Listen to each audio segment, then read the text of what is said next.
Good day, Miss P.E., Edralyn Hofelinia, and to all my BSF classmates. I am J. Hovero, the reporter, and today we are going to acquire another interesting lessons about the sports or the sports activities.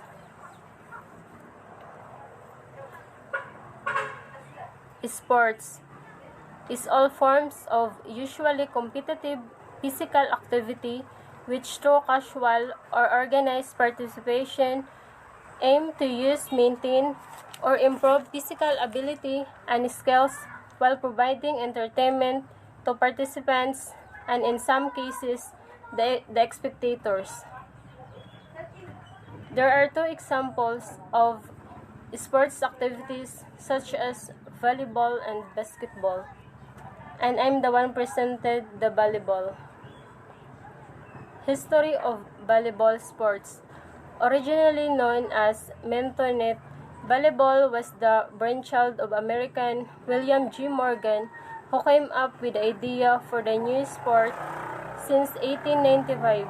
As a student at the Springfield College in Massachusetts, he had befriended James Naismith, who in 1891 had himself invented basketball. So guys, volleyball, it is a ball game consists of two teams in which a ball is hit over a net. The aim is to score points by making the ball reach the opponent's score.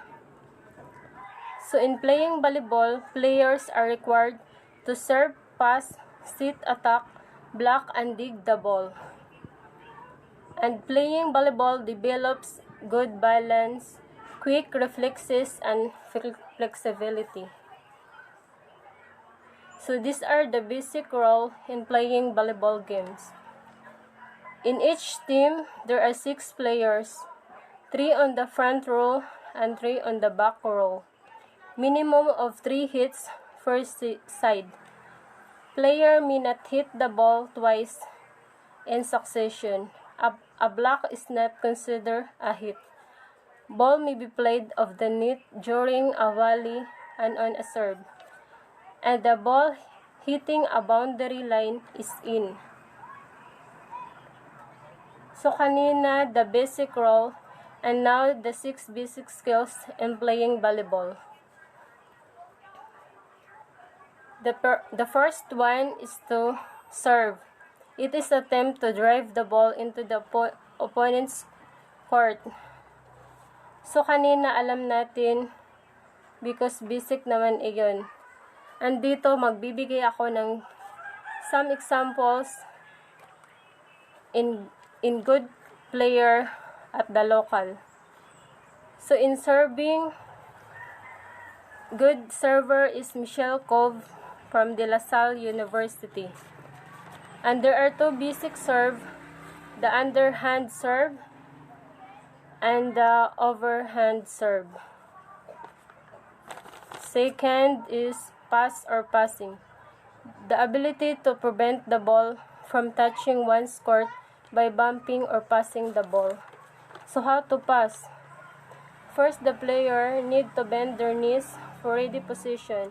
The player also needs to make their forefingers perpendicular and thumbs are parallel to each other. And lastly, when the ball is coming, the player need to make sure their arms are straight and hit the ball either by waist and arms. The third one is dig or digging. The attempt by a team to properly handle the opponent's serve or any form of attack. So dito, bilang player sila, lahat ginagawa nila like digging. In dig, a player can use different parts of their bodies, such as hand, foot, arms, and sometimes legs, just to save the ball. So ako, na fan ng UAAP volleyball season, kitang-kita ko kung paano magdidig yung mga players, yun nga just to save the ball. The fourth is sit. A tactical skill in which a ball is directed to a point where a player can spike it in the opponent's court. So, Base sa mga nakikita ko na mga manlalaro, Dina Wong from Lady Eagles and Alina Bicar from UST are the good sitter. So, they are good in sitting. Fifth, spike. And act of scrolling the ball over the net into the opposing court effectively and aggressively. So how to spike? First, the dominant foot should take the first step and then follow by the dominant foot. So these are the examples in how to spike. And dito naman si Chirian Rondina o si Cici Rondina ang pinakamagaling na player mag-spike. Chiri Rondina from UST. The last one is block or blocking, and action taking by players by standing or jumping at the front of the net to stop or after the opponent attack. So, dito naman si Celine Domingo from FEU o Far Eastern University at si Madi Badayag and Ponggay Gaston from Lady Eagles ang magaling, lalo na't matatangkad sila, kaya nilang i-block sino mang players. And guys, what is the importance of playing volleyball? So playing volleyball also improves the cardiovascular and respiratory systems, increases metabolic rate. Playing volleyball enhances your energy level and improves your overall performance in other sports and workouts. So, in addition, way back when I was younger, I used to play volleyball games that require 6 players, and I love to play this game because aside from its fun, it can also help us to be more healthy because by playing volleyball, it seems like a pleasant day to everyone, and especially to you, Madam. I am Shanas Alpa from BSF 2A. My assigned topic is to discuss the examples of sport activities. Sport can improve our physical, mental, and social aspect.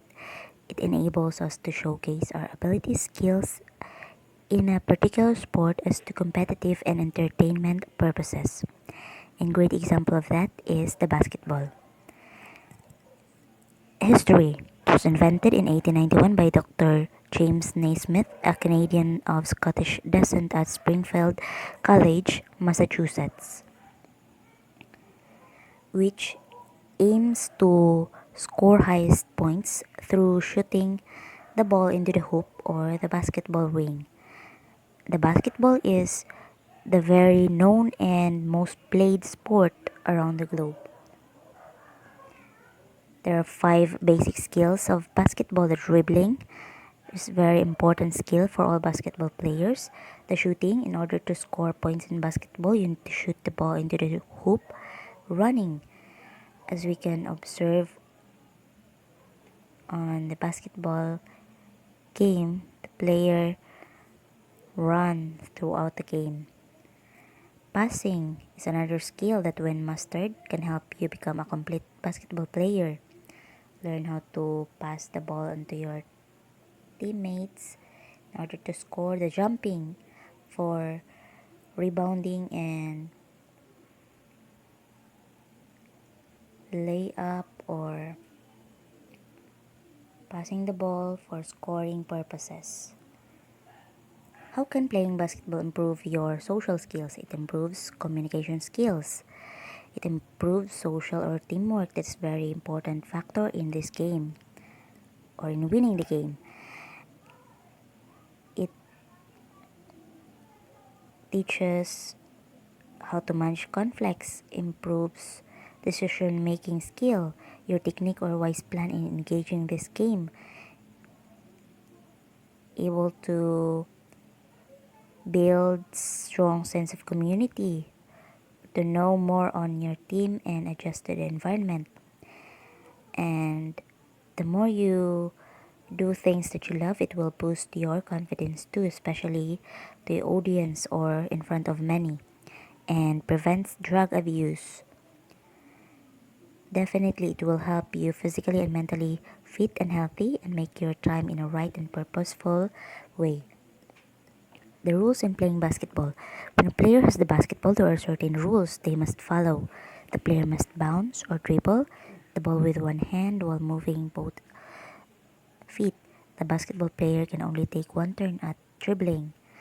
In order to avoid any violations, the ball must stay in bounds. The player's hand must be on top of the ball while dribbling. There are rules. The next slides I will discuss. The game must have 5 players in each 2 teams. The basket, or opponent's or own, attacked by a team is the opponent's basket, and the basket which is defended by a team is the own basketball. And the team that scored highest number will be declared as the winner at the end of the game. Court and equipment. The playing court shall be flat, hard surface free from obstructions with dimensions of 28 meter in length and 15 meter in width, measured from the inner edge of the boundary line. All lines shall be drawn in white color, 5 cm in width and clearly visible. These are the equipment. And this is the sample picture of the court. As you can see there is center circle, center line, the both courts, scores table, the team bench besides, and the both sides rather. And their scores table and its chairs must be placed on a platform.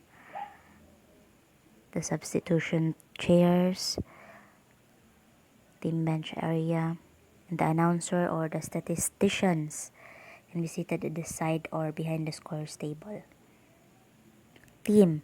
Each team shall consist of not more than 12 team members entitled to play, including the captain. There must be 5 players in the first game and must have a substitute.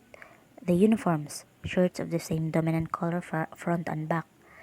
All players must tuck in their shirts into their playing shorts in order to avoid any violations. The other equipment. Playing regulations. The game shall consist of 4 periods, and each periods, or as we all know, the quarters or each quarter must have 10 minutes.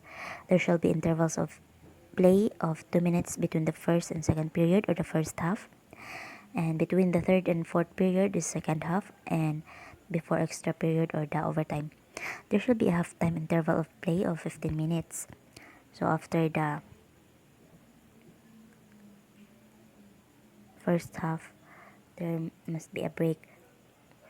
The jump ball and alternating possession or the change court goal when made and its value. The violation. Player out of bounds and ball out of bounds or out. There is a loose ball, dribbling, traveling through a second, or the ball is remain, or foul in free throw, the 8 second, the loose ball or out in the court, or can be passed to the teammates, or travel into the opponent's court. The 24 second cannot shoot into the hoop, or the ball remain and the ball return to the backcourt, or the ball return or travel up to the opponent's court. The fouls. A foul is an infraction of the rules concerning illegal personal contact with an opponent and unsportsmanlike behavior. The double foul in both teams, unsportsmanlike foul, disqualifying foul, technical foul includes the trash talks or the offensive fouls, the fighting. General provisions. There must be 5 fouls only in each player. Team fouls, penalty, special situation, free throws, the correctable errors, mistake made by the referee, including the loose ball and the traveling. The official, table official, and the commissioner that made the game well played. Referees consisting 3 on the game and 1 on the table. The official, the scorer and assistant scorer, the timekeeper, the shot clock or the timer, the 24-second operator, the fundamental skills, the dribble, low and high dribble, passing, overhead pass, chest pass, bounce pass, push pass, the shooting, the jump shot, dunk, layup, hook shot from the back, 3-point shot, free throw. Another is the rebounding, which gives a team the possession of the game. The offense, it increases team's shooting percentage and shooting attempts from per possession, and technique to score baskets. Defense, defensive strategies to prevent opponent from scoring baskets and to minimize opponent's possession time and shooting percentage. Defensive tactics and must have quick and footworks, great efforts and awareness of what's going on around, and the moves in order to score. That's all for my topic. Thank you and God bless us all.